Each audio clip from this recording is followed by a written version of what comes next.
ভারতকে এক প্রকার কূটনৈতিকভাবে বাধ্য করা হয় স্বীকৃতি প্রদান করতে। মোদি এবং আমাদের বর্তমান রাষ্ট্রপ্রধান এই বৈঠকের মধ্য দিয়ে তাদের এক ধরনের ঝামা ঘষে দেওয়ার মতো হয়েছে। তার সাথে বসা দরকার, এক প্রকার চাপে পড়ে চিপায় পড়ে তারা এই বৈঠকটি করেছে। আমরা মনে করি এই বৈঠকের জায়গা থেকে সূচনা হয়েছে, এখান থেকে আমাদের সূচনা করা উচিত। তারা যে চিকেন নেক তৈরি করতে চায়, এই চিকেন নেক বন্ধ করে আমাদের এখানে কোনো ইকোনমিক জোনের প্রয়োজন নেই।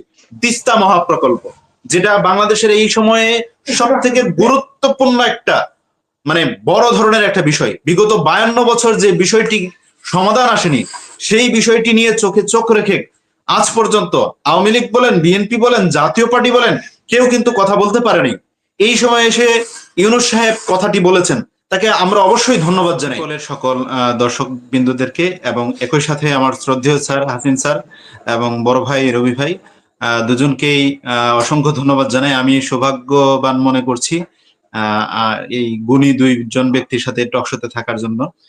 তো যে বিষয়টি দুজনই বললেন আমি মনোযোগ দিয়ে শুনেছি, তারপরে আমার একটা অভিমত আমি বলছি। এই মুহূর্তে মোদির সাথে আমাদের নোবেল বিজয়ী ডক্টর মোহাম্মদ ইউনূস স্যারের একটা বৈঠক প্রয়োজন ছিল।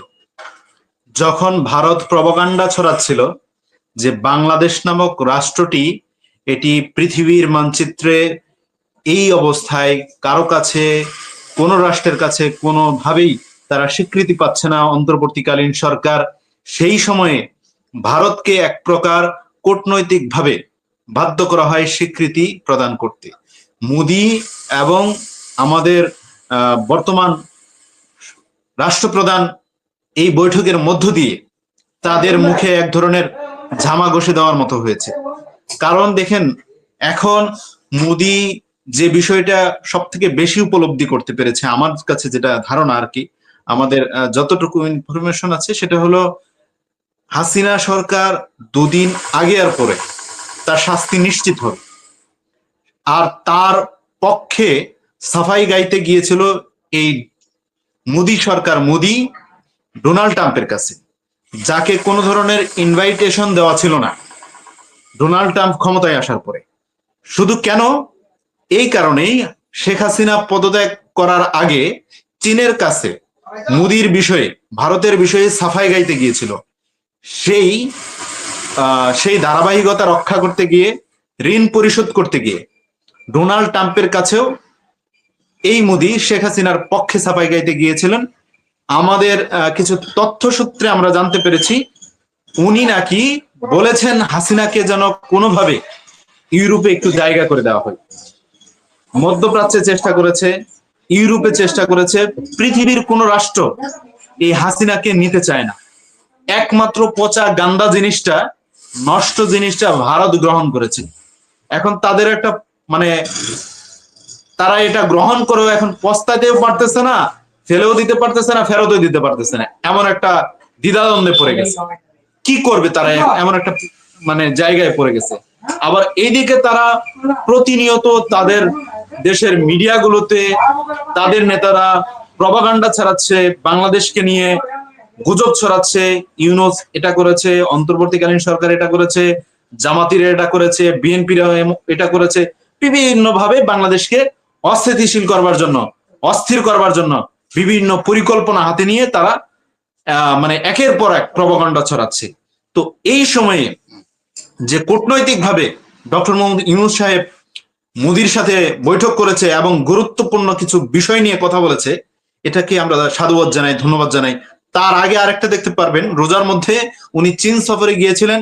সেই সময় আমরা বাংলাদেশ থেকে দাবি উঠিয়েছিলাম যে সফররত রাষ্ট্রপ্রধান এবং তার সফর সঙ্গীরা যেন অবশ্যই চীন সরকারের সাথে বৈঠকে এই আলোচনার টেবিলে যেন এটা নিয়ে আসে, তিস্তা মহাপ্রকল্প, যেটা বাংলাদেশের এই সময়ে সব থেকে গুরুত্বপূর্ণ একটা বড় ধরনের একটা বিষয়, বিগত 52 বছর যে বিষয়টি সমাধান আসেনি, সেই বিষয়টি নিয়ে চোখে চোখ রেখে আজ পর্যন্ত আওয়ামী লীগ বলেন, বিএনপি বলেন, জাতীয় পার্টি বলেন, কেউ কিন্তু কথা বলতে পারেনি।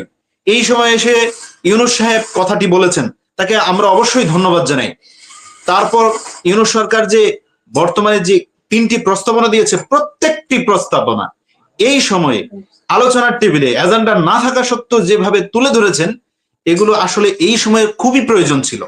তো সেই জায়গা থেকে আবারও ইউনূস সাহেবকে ধন্যবাদ জানাই। আর এর মাধ্যমে একটা বিষয় খেয়াল করে দেখবেন যে চারবার রিজেক্ট করেছে বৈঠককে, কিন্তু শেষ পর্যন্ত বসতেই হলো বৈঠকে।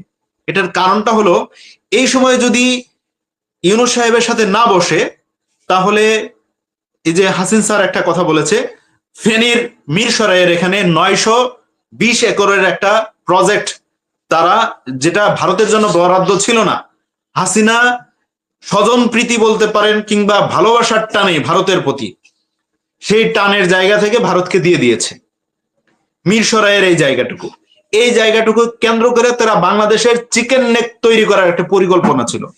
তো এখন তারা চিন্তা করছে, যেহেতু ইউনূস সরকার আন্তর্জাতিকভাবে গ্রহণযোগ্য, পাশাপাশি খুবই দূরদর্শ, তাহলে তো এটি বাতিল হয়ে যেতে পারে।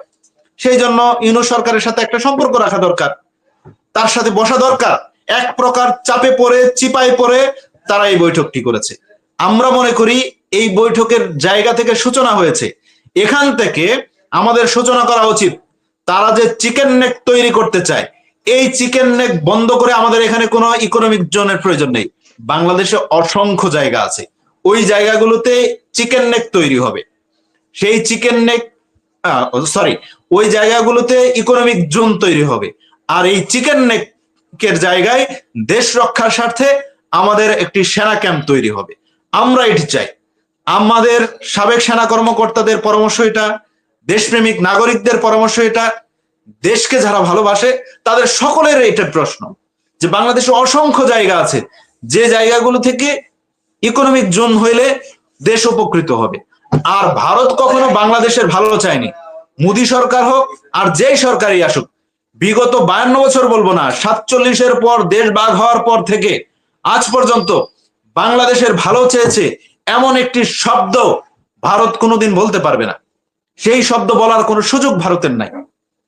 ভারত এই ইকোনমিক জোন দখল করে বাংলাদেশের অর্থনৈতিক অগ্রযাত্রাকে থামিয়ে দিয়ে বাংলাদেশের এই চট্টগ্রাম অংশটাকে দখল করার একটা দীর্ঘমেয়াদী প্ল্যান ছিল। আশা করি অন্তর্বর্তীকালীন সরকার এই প্ল্যানকে ভেস্তে দিয়ে দেশের পক্ষে একটা কাজ করবেন এবং সেনাঘাঁটি খুব দ্রুত নির্মাণ করবেন। যেমন সেনাঘাঁটি নির্মিত হয়েছিল কুমিল্লাতে, আমরা সেই কুমিল্লার ইতিহাস জানি যে 53 দিনের সেনাঘাঁটি তৈরি হয়েছে কুমিল্লাতে। ঠিক একই ভাবে আরো কম সময়ে এই জায়গায় এটি দ্রুত বাতিল করে, হাসিনার সকল অবৈধ চুক্তি বাতিল করে সেই জায়গায় আমাদের সেনাঘাঁটি তৈরি করা হোক। এছাড়াও রেল করিডোর, তারপর তাদেরকে যে চট্টগ্রাম পোর্ট ব্যবহার করার যে সুযোগ সুবিধা ছিল, অন্যান্য যত অনৈতিক চুক্তি হয়েছিল সকল চুক্তি বাতিল করা হোক।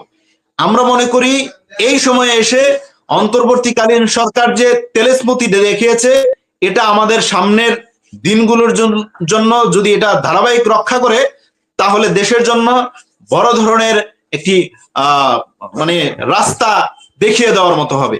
দেশের সুন্দর একটি ভবিষ্যতের দিকে অগ্রযাত্রা হবে। এবং আজকে যেভাবে অন্তর্বর্তীকালীন সরকার মোদির সাথে বসে চোখে চোখ রেখে কথা বলেছে, সামনের দিনগুলোতেও বাংলাদেশের যে সরকার আসুক, যেই ক্ষমতায় বসুক, যেই নির্বাচনের মাধ্যমে আসুক, কিংবা অন্তর্বর্তীকালীন সরকার যতদিন থাকুক, যেন চোখে চোখ রেখে, আমরা কার গোলাম না। দেশটা 71-এ স্বাধীন হয়েছে, 24-এ ফ্যাসিস্ট মুক্ত হয়েছে, আমরা কারো গোলামি করার জন্য না। ওইভাবেই চোখে চোখ রেখে আমরা কথা বলবো, দেশ পরিচালনা করব। দেশ আমাদের, এদেশ পরিচালনা করবার দায়িত্ব এদেশের নাগরিকদেরই। বাহির থেকে কেউ ইশারা দিয়ে দেশ পরিচালনা করবে, সেনাপ্রধান পরিবর্তন হতে হলে ভারতের কনসার্ট লাগবে, আর দেশের প্রধানমন্ত্রী পরিবর্তন কিংবা নির্বাচন হতে হলে ভারতের কনসার্ট লাগবে, ভারতের সিদ্ধান্ত লাগবে। এই ধরনের চিন্তা ভাবনা থেকে দেশ বেরিয়ে আসতে হবে। অন্তর্বর্তীকালীন সরকারকে সকল বিষয়ে ফোকাস রাখার জন্য সবিনয় অনুরোধ জানাচ্ছি। সর্বশেষ ধন্যবাদ জানাচ্ছি। আসসালামু আলাইকুম।